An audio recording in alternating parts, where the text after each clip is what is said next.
जानते हैं कि भारत के कौन से राज्य में सबसे ज्यादा जिसे भारत का लंदन भी कहा जाता है। ये राज्य एक औद्योगिक क्षेत्र के रूप में भी प्रसिद्ध है। आज हम बात कर रहे हैं झारखंड के बारे में, तो देर किस बात की अपना सीट बेल्ट बांध लीजिए अच्छे से और निकलते हैं झारखंड की एक शानदार सफर पर। सबसे पहले बता दें कि झारखंड को लैंड ऑफ फॉरेस्ट यानी कि जंगल की धरती भी कहा जाता है। झार शब्द झाड़ से लिया गया है, जिसका मतलब होता है पेड़ पौधे पत्तियां आदि, और खंड यानी इलाका। साथ ही इस राज्य को रूर झारखंड की कुल आबादी 3,96,00,000 है। राज्य की सीमाएं पश्चिम बंगाल, बिहार, उत्तर प्रदेश, छत्तीसगढ़ और ओडिशा से जुड़ी हुई है। झारखंड राज्य का ज्यादातर भाग छोटा नागपुर के पहाड़ी मैदानों पर स्थित है। साथ ही ये राज्य अपने ऐतिहासिक धरती, प्राचीन मंदिरों और कई दार्शनिक स्थलों के लिए भी पूरे देश में प्रसिद्ध है।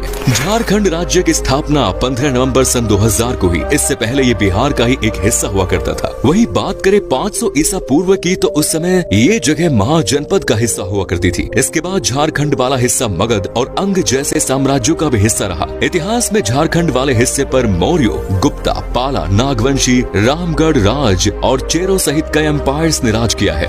झारखंड की राजधानी शहर रांची है। वही जमशेदपुर पूरे राज्य का सबसे बड़ा शहर है। रांची से लगभग 40 किलोमीटर दूर माकलुस्कीगंज नाम की एक जगह है, जिसे इंडिया का लंदन भी कहा जाता है। इस जगह की स्थापना ब्रिटिश काल के दौरान एंग्लो इंडियंस ने की थी। एक समय यहाँ पर 400 से ज्यादा एंग्लो इंडियन के परिवार रहा करते थे, लेकिन आज सिर्फ 23 एंग्लो इंडियन परिवार ही यहाँ पर रह रहे हैं। लेकिन पुराने जमाने के कई शानदार घर आज भी यहाँ मौजूद हैं, जिनमें से कुछ को होटल और गेस्ट हाउस में तो कुछ को रेस्टोरेंट में तब्दील कर दिया गया है। झारखंड का ज्यादातर हिस्सा जंगलों से घिरा हुआ है। इसके अलावा पहाड़ियों से गिरते झरने, नदियाँ और खूबसूरत मैदान इस राज्य की सुंदरता को कई गुना बढ़ाते हैं। आपको जानकर हैरानी होगी कि पूरे देश में पाए जाने वाले खनिज का 40% हिस्सा सिर्फ झारखंड में ही पाया जाता है। और कुछ विशेषज्ञों का तो ये भी कहना है कि पूरी दुनिया में जर्मनी के बाद सबसे ज्यादा मात्रा में खनिज झारखंड में ही पाए जाते हैं। देश में इस्तेमाल होने वाले कोयले का 29% हिस्सा झारखंड से ही प्राप्त होता है। इसके अलावा